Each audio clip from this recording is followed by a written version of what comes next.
Passes. We'll now move on to the public comments portion of the agenda. At this time, members of the public may address the Board of Supervisors regarding any off-agenda items within the subject matter jurisdiction of the Board of Supervisors, provided that no action will be taken on off-agenda items unless authorized by law. Comments shall be limited to 3 minutes per person and 20 minutes for all comments.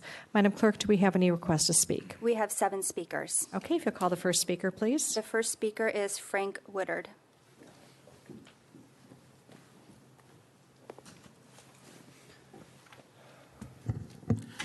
My name is Frank Woodard. I'm an attorney here in Orange County. Currently, I only do pro bono work for the mentally ill. I've been an advocate for the mentally ill for many years.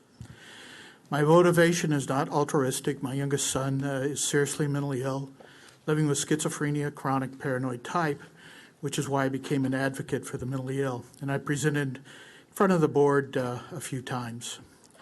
I'd like to publicly thank Supervisor Bartlett and Supervisor Vo for their hearing on the Orange County's mental health system back in March, and Supervisor Bartlett, Chairwoman Bartlett, specifically for helping me get one of my clients, a seriously mentally ill senior citizen, back on her Section 8 voucher program. Now, I'm a panel member for the Crisis Intervention Training Program for Police Officers called CIT. As a panel member, I represent families who have a loved one with a serious mental illness, and I presented family members' view of mental illness to over 2,600 police officers here in the OC. And I'm not claiming to represent police officers. Many of them comment to me both during and after my presentation about some of their job frustrations in dealing with the mentally ill. Most recently being why administrative agencies pushed the mentally ill back to the streets for the police to deal with. And I have this pushback experience to the streets firsthand with several of my clients.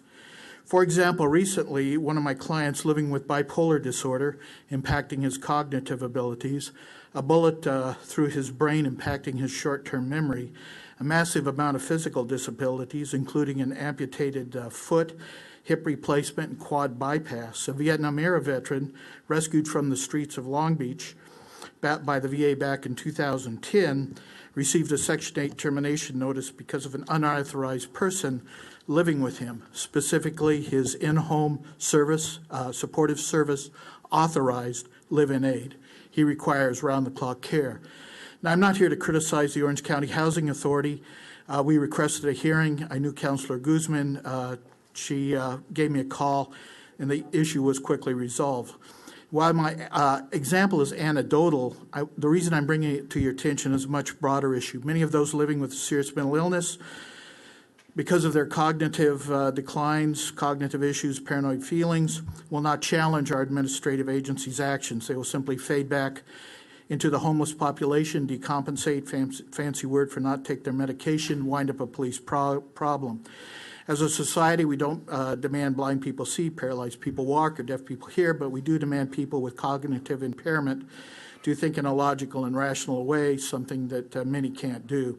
Now, under the Americans with Disabilities Act, the individual is eligible for an accommodation if he or she has a mental or physical impairment that substantially limits one or more of his or her major life activities. We experience the Americans with Disabilities Act daily with wheelchair ramps, improved access to retail establishments, and the like. Sir, we appreciate you being here today, but if you could, your time is up, but could you wrap up your comments, please? Yeah, just administrative agencies need to ask the question, is there a violation? Is the violation a result of their disability? And if so, make accommodation that relates to the cognitive abilities of those living with a serious mental illness. Thank you. Thank you. Supervisor Nelson? I just wanted to thank you. Yeah, I know you're doing this out of love, and I can only imagine. It's tough. I know. Thank you for being here today. We appreciate it. Good afternoon, Chairwoman. I appreciate your time today, and I actually appreciate your efforts, and at this time I have no comment. All right, thank you. Next speaker, please. Ilya Seglin.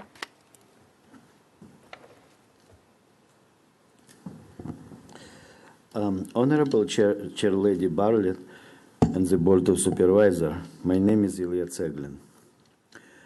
The criminality and abuse of power is not it's incomprehensible. People with disability should not be exterminated. I want to remind you that it is not a public service to kill people, but it's plain fascism. And I can remind you also that I know this topic well.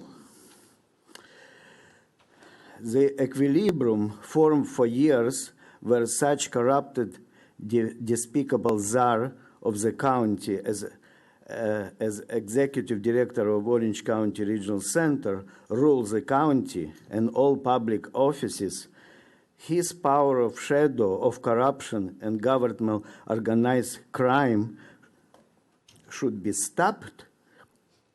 And he is not elected by the people. He does not provide public service but public abuse. And the offices of public defender, of court, police, social services are serving people, not sadists and fascists as he is with his 400 million budget. The amended by Constitution free speech is not any longer a free for me and my family. My family of Holocaust survivor pays dearly expensive price for the freedom of speech. My innocent son Nate, grandson of Holocaust survivor, has been arrested, kidnapped by the police adult protective services multiple times because the CEO of Orange County Regional Center like money but does not like people like me and my son. And public defender is here and receive about 130,000 per year to defend his clients, not to tell Judge Moberly what he is thinking about CEO, what he has in mind. My innocent son tortured and has been destroyed by sadistic power of CEO Orange County Regional Center for talking openly about his illegal activities. Please, we deserve to live. My son nothing did not do wrong. Thank you. Next speaker, please. Last speaker is Lou Noble. Hello, Board of Supervisors. My name is Lou Noble. I'm an advocate for the homeless in Anaheim. Since we're a nation under God, I usually start with a Proverbs 14:31. The one who oppresses the poor insults his creator, but whoever shows favor to the needy honors him. The opening of the first shelter in Anaheim has taken over a year to open, yet the city could open a dog park in 3 months where the homeless used to stay.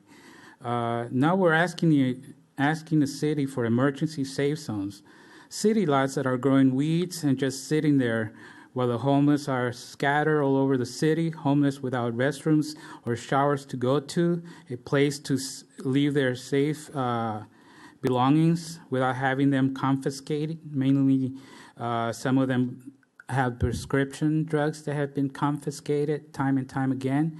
We're seeing a growth of homelessness out there.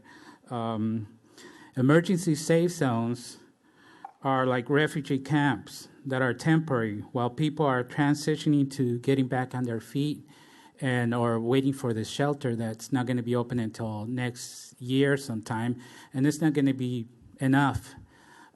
We need shelters in every city if that's the case. But for the meantime, we need these safe zones. We have people out here, sleeping out here, in harm's way because of the unconstitutional laws that have been put out in place that are confiscating their belongings and putting them in jail. It's shameful to have a city and a county with so much money that it has been proven through Utah and all that, by leaving them out there, they're not only getting sick, they're getting oppressed. And it's time to do something ASAP because this thing is going to grow.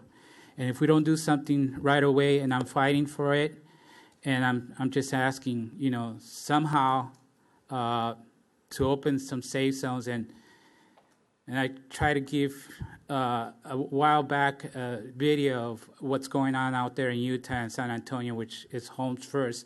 But at this point, we can't wait 10-year plan, because within that period, there's going to be people dying.